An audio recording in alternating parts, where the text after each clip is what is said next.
दोस्तों आज मैं Pakistan film industry, Pakistan television industry और पाकिस्तान रेडियो इंडस्ट्री से वाबस्ता ऐसे फनकार की बात करने जा रहा हूं जिन्होंने 400 से जायद पाकिस्तान फिल्म इंडस्ट्री की फिल्मों में काम किया है। और आपकी पहली ही फिल्म जिसने चाइना के अंदर 18 साल लगातार बॉक्स ऑफिस पर कामयाबी हासिल की है। जी हाँ, मैं बात करने जा रहा हूँ पाकिस्तान के मशहूर मरूफ अदाकार प्रोड्यूसर गुलाम मोइनुद्दीन की। तुझे प्यार करते करते मेरी उम्र बीत जाए, तेरा नाम हर जुबां पे मेरे साथ साथ आए। अदाकार गुलाम मोइनुद्दीन 27 अक्टूबर 1951 को लाहौर में पैदा हुए हैं। आपको फिल्म इंडस्ट्री और आपके फैमिली मेंबर्स के अलावा दोस्तों हवा आप निकनेम गुल्लू भाई से बुलाते हैं। आपका बचपन लाहौर और कराची के नाजमाबाद इलाके में गुजरा है। आपने अपनी इब्तदाई तालीम भी कराची से ही हासिल की है। अदाकार गुलाम मोइनुद्दीन को बचपन में क्रिकेट खेलने का बहुत शौक था और बड़े होकर वो क्रिकेटर बनना चाहते थे।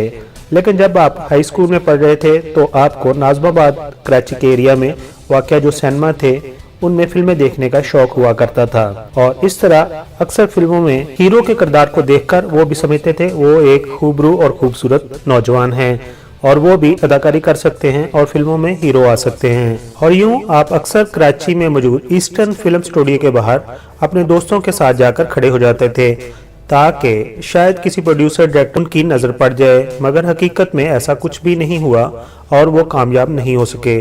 और फिर आपने रुख किया रेडियो पाकिस्तान कराची का और वहाँ पर आपकी बेहतरीन आवाज़ की वजह से उन्हें रेडियो पाकिस्तान के प्रोग्राम बज़्म तलबा में काम करने का मौका मिल गया और यहीं से आपके फनी करियर का आगाज हुआ। अदाकार गुलाम मोइनुद्दीन रेडियो पाकिस्तान से टेलीविजन पर कैसे आए? तो रेडियो पाकिस्तान पर अक्सर मशहूर और मरूफ डायरेक्टर कासिम जलाली जाया करते थे और वहां पर उन्हें गुलाम मोइनुद्दीन की सदाकारी बहुत पसंद आई और उन्होंने महसूस किया कि उनके आने वाले नए ड्रामे में उन्हें कास्ट किया जाए। इस तरह उन्होंने गुलाम मोइनुद्दीन से बात की और उन्हें अपने ड्रामा कितनी आंखें कितने ख्वाब के लिए कास्ट के लिए मुंतखब कर लिया और आपने भी हाँ कर दी और यूं आप सदाकार से यानी कि रेडियो पाकिस्तान से सदाकारी करते हुए अदाकार बन गए। लेकिन आपके उस ड्रामा की बात करते हैं जिसको देखकर आपको फिल्मों में कास्ट किया गया। तो इसका किस्सा कुछ इस तरह है कि आपका ड्रामा कितनी आंखें कितने ख्वाब जो कि पीटीवी से ऑन एयर हुआ, तो उस ड्रामा को मशहूर मरूफ फिल्म प्रोड्यूसर डायरेक्टर शबाब किरानवी ने देखा और उन्होंने अपनी अगली फिल्म मेरा नाम है मोहब्बत के लिए गुलाम मोइनुद्दीन को एक्टिंग के लिए ऑफर कर दी। अदाकार गुलाम मोइनुद्दीन टेलीविजन पर कामयाबी से अदाकारी कर रहे थे और उन्होंने इस ऑफर को सोच समझकर कबूल किया। इस तरह आपने अपने फिल्मी करियर का आगाज शबाब किरानवी की फिल्म मेरा नाम मोहब्बत से किया। आपकी पहली फिल्म की हीरोइन बाबरा शरीफ थी।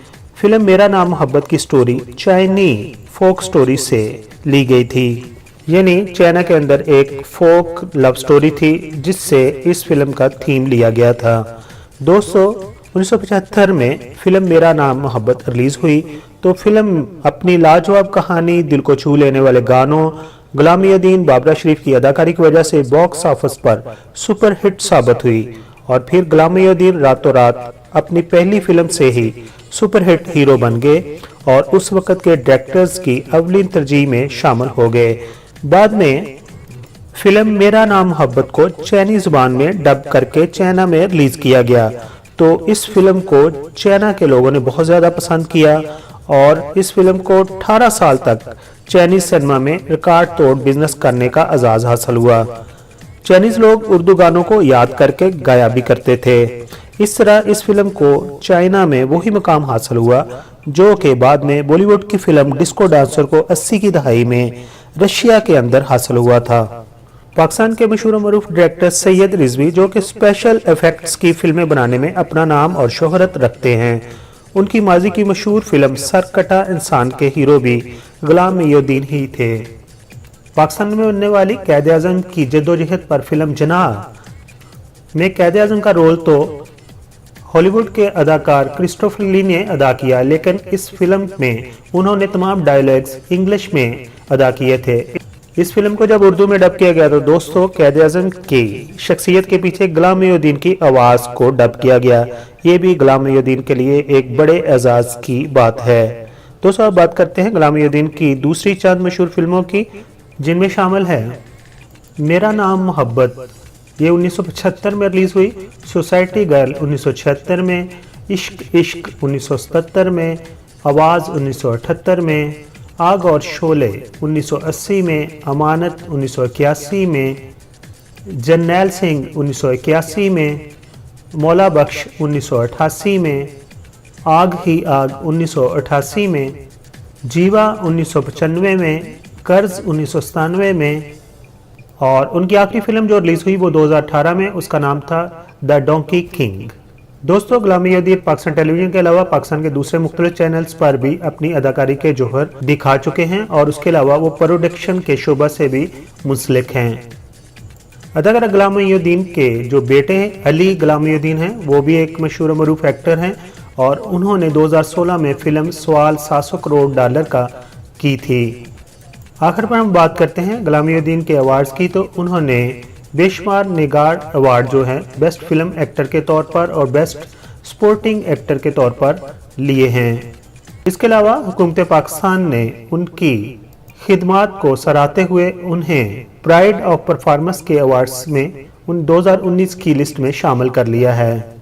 आखिर पर हम दुआ गो हैं कि वो अच्छे प्रोजेक्ट्स पर काम करते रहें और अपने चाहने वालों को अपने तजर्बे, अपनी एक्टिंग से महसूस कराते रहें। दोस्तों, अगर आपको ये बायोग्राफी पसंद आई है, अगर आप मेरे चैनल पर नए हैं तो प्लीज़ मुझे अपना प्यार दीजिए, अपनी मोहब्बत दीजिए और मेरे चैनल को सब्सक्राइब कीजिए। आप तमाम दोस्तों का बहुत बहुत शुक्रिया, बहुत सारा अपना ख्याल रखिए। Thank you so much.